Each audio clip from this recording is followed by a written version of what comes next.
السلام علیکم ورحمۃ اللہ وبرکاتہ۔ لک الحمد یا اللہ، الصلاۃ والسلام علیک یا رسول اللہ، الصلاۃ والسلام علیک یا حبیب اللہ صلی اللہ تعالی علیہ وسلم۔ حضرات محترم، میں محمد اسماعیل حسین نوری اور آپ دیکھ رہے ہیں ہمارا چینل شریعت مطہرہ کا حکم اور کیوں۔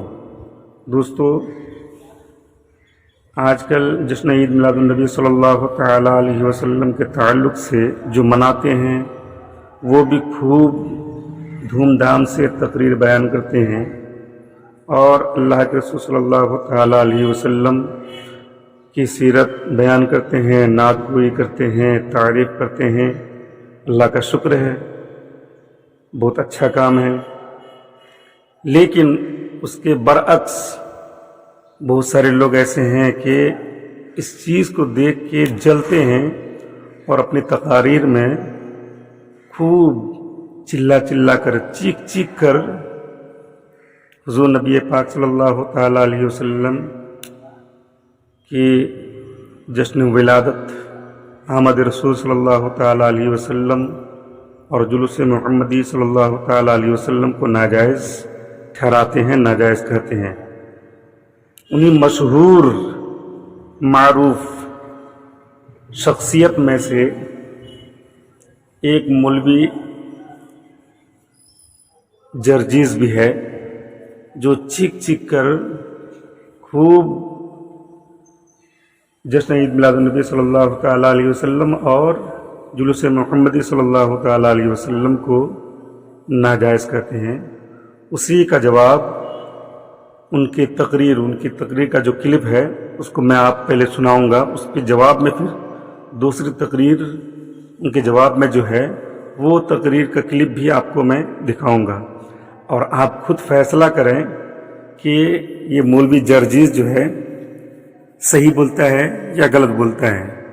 پھاڑ کے منہ جو ہے، گلا پھاڑ کے جو ہے بولتا ہے، تو آپ خود فیصلہ کریں کہ صحیح کیا ہے۔ اللہ ہمیں اور آپ کو صحیح راستے پر چلنے کی توفیق دے اور ان کو ہدایت کی توفیق دے۔ ایک اور چیز چلیے، ہمارے صاحب بولے تھے یہاں کے جنم دن مناؤ رسول کا، دلیل کیا دی؟ دلیل کے پیچھے مت پڑو، یہ جملے ہیں کہ نہیں؟ ارے دلیل کے پیچھے مت پڑو، بناؤ، جلوس نکالو، جشن مناؤ۔ ابلیس نے نہیں منایا، یہ دلیل۔ ارے ہمارا جرم کیا ہے؟ ہاں، ہم آپ سے صرف اتنی سی بات کہتے ہیں کہ جنم دن اگر منایا گیا ہے یا جائز ہے تو کسی ایک صحابی کی دلیل دے دو، ہم منانا شروع کر دیں گے۔ ہم تو بڑے پیار سے ایک بات کہتے ہیں، اللہ کے نبی صلی اللہ علیہ وسلم جب اس دنیا سے پردہ نہیں کر گئے، جب نبی اکرم کی روح اعلی علیین کے اندر داخل کر دی گئی اور اعلی علیین کے اندر بھی دارالکرامہ کے اندر داخل کر دی گئی، جب آپ اللہ کو پیارے ہو گئے اور جب آپ اس دنیا سے رخصت ہو گئے تو حضرت ابوبکر صدیق خلیفہ بنائے گئے۔ اسی وقت دفن ہونے سے پہلے 2 سال ان کی خلافت رہی۔ پس ایک دلیل دے دو، 12 ربیع الاول نبی اکرم صلی اللہ علیہ وسلم کے انتقال کے بعد ابو بکر کے زمانے میں 2 مرتبہ آیا اور 12 تاریخ اس کی 2 بار آئی۔ مجھے صرف ایک دلیل دے دو، ابو بکر صدیق نے کبھی اپنے گھر میں روشنی کی ہو، کبھی اپنی مسجدوں میں ہری جھنڈیاں لگائی ہو، کبھی جشن منایا ہو، چراغاں کیا ہو، یا پھر یہ بتاؤ کہ ابو بکر صدیق کو محبت نہیں تھی۔ دونوں میں سے ایک بات کہہ دو بس۔ ابو بکر کو محبت تھی یا نہیں؟ اگر تھی تو جلوس کیوں نہیں نکالا؟ اگر تھی تو جشن کیوں نہیں منایا؟ بس دلیل ہی تو مانگ رہا ہوں، تم دلیل دے دو، ہم کل منانا شروع کر دیں گے۔ کہتے ابلیس نے نہیں منایا، یہ دلیل ہے۔ ابلیس نے نہیں منایا، یہ دلیل ہے۔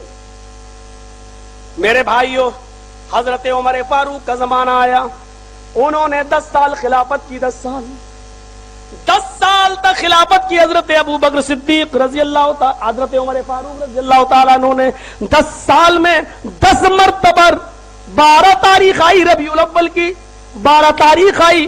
یہ وہ ہیں 12 ربیع الاول کو جنہوں نے جناب محمد رسول اللہ کی انتقال کی خبر سنی تھی تو تلوار میان سے باہر نکال لی تھی، اور یہ فرما رہے تھے 12 ربیع الاول کو